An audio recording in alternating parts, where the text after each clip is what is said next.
Le plan Diomaye pour la Casamance, vraiment, nous les recevons avec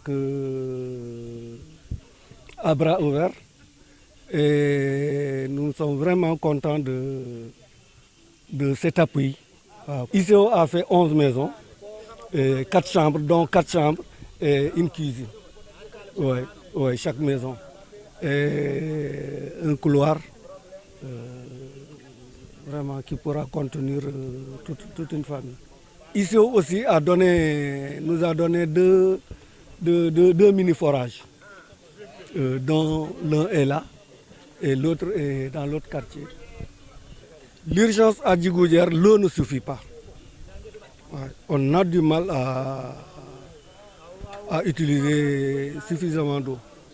Et on a voulu faire du maraîchage à côté pour améliorer aussi la consommation ou bien améliorer un peu la nourriture, la qualité de la nourriture.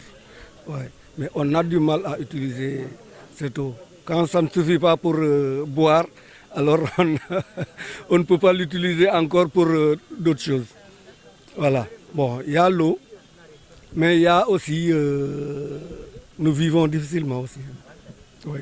En nourriture, c'est des problèmes. Nous nous approvisionnons des fois Sindian, qui est un peu loin d'ici, mais des fois il y a Sibanor, la Gambie, qui est tout proche de nous. Et des fois nous nous approvisionnons en Gambie, ouais, pour dire vrai. L'agriculture, on a essayé. Tu sais, quand on revient avec les mains vides, c'est difficile, oui. Nous sommes revenus depuis 2022. 2022, on a fait des huttes. Alors on demandait partout pour pouvoir construire. Et finalement, ICO est venu. Et le plan Diomaye qui a appuyé aussi.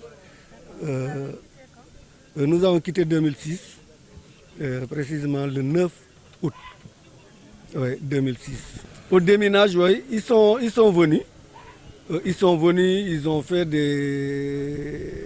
Ils sont venus, en tout cas, ils sont venus travailler, mais concrètement, ils n'ont pas déminé. Non, mais nous vaquons à nos occupations. Wow. Tout en nous souciant aussi que ça peut être dangereux pour nous. Pour le moment, il n'y a pas eu de dégâts.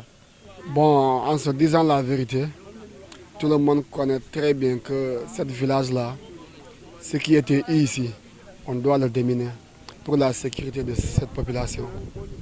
Sinon, on n'est pas encore en sécurité. Parce que nos rues là, il y avait des autres qui sont venus ici pour nous demander des anciennes rues. On a essayé de leur montrer, ils ont fait des signes dans toutes ces rues-là. Mais jusqu'à nos jours, on ne les voit pas. Et on a bougé carrément pour le déminage de ce village. Surtout pas le déminage de ce village, mais le déminage de cette zone. La zone doit être déminée. Parce que c'est une zone qui est déplacée presque de 20 ans.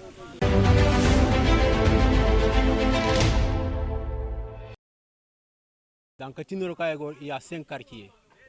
Il y a ici Katinoro, de l'autre côté, il y a Djigouji, Kayagor, il y a Tambaf, il y a Bassen, il y a Djouenke. Il y a 5 quartiers ici. 5 quartiers, c'est éloigné. D'abord, priorité, moi, l'eau. On n'a pas d'eau ici. Nous, même moi, si j'ai besoin de ce vin ici pour puiser ici, c'est les militaires qui mettent. Depuis lorsque j'ai commencé à abriter ici, c'est grâce aux militaires. Ils me donnent le petit déjeuner, le déjeuner et la dîner. Tout ça, c'est les militaires. Ouais, ouais. On a fui à cause du conflit. Maintenant, nous voulons revenir. Là où nous sommes là-bas, nous vivons là-bas, à Gambie. Nous sommes vraiment là-bas. La vie là-bas, c'est très difficile. Nous voulons revenir. Quelle que soit la situation, nous voulons revenir. On a quitté ici le 2006, 2006. Oui, 2006, jusqu'à présent. On vit là-bas. Là-bas, en Gambie, vraiment la vie, pour vous expliquer, là où nous vivons là-bas, c'est vraiment très pénible, quoi. Oui.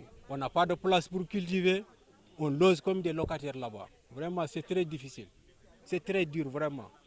Pour avoir à manger, vraiment, on circule de gauche à droite. Pour avoir un sac de riz, tu vas faire 5 km à circuler pour avoir un sac de riz.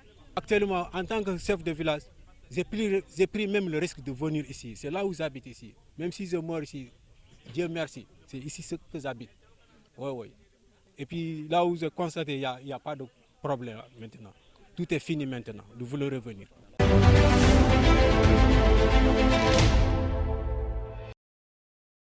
Parfois, certaines décisions, il va falloir descendre sur le terrain pour comprendre pourquoi parfois nous demandons au conseil de surveillance de nous permettre de faire des recrutements ou de réaliser telle ou telle activité au bénéfice de ces populations déplacées.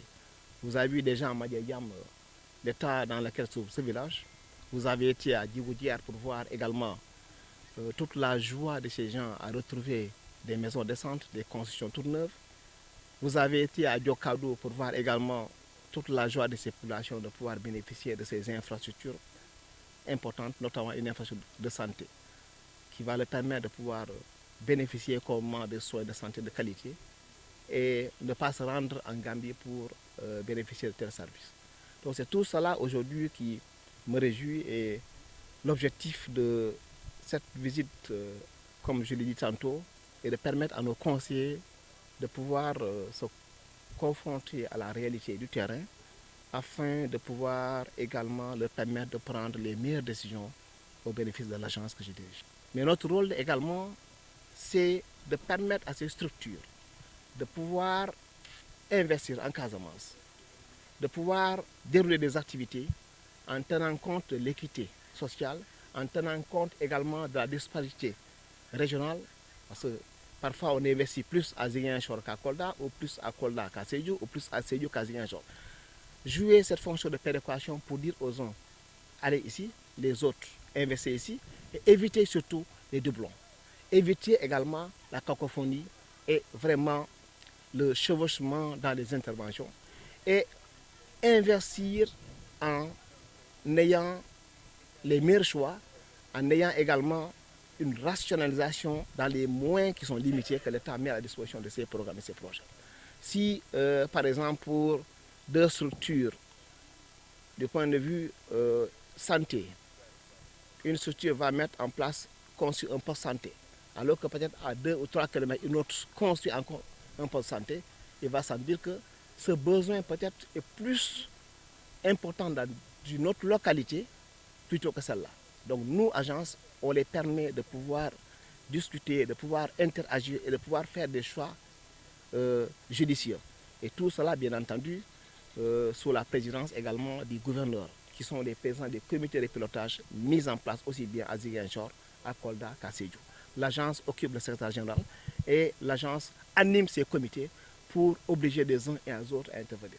Ici, dans la commune de Djibouti, je vous dis que personnellement, j'ai eu à bloquer des interventions de structures qui sont venues parce qu'elles ont de l'argent, elles ont voulu construire des infrastructures, elles ont voulu faire des activités, mais ne sont pas passées par la bonne porte, ont voulu intervenir sans même impliquer le maire de la commune. Je les ai bloqués et sont revenus à la raison en nous interpellant et le gouverneur a tenu un CRD pour qu'on puisse discuter et valider les activités à dérouler.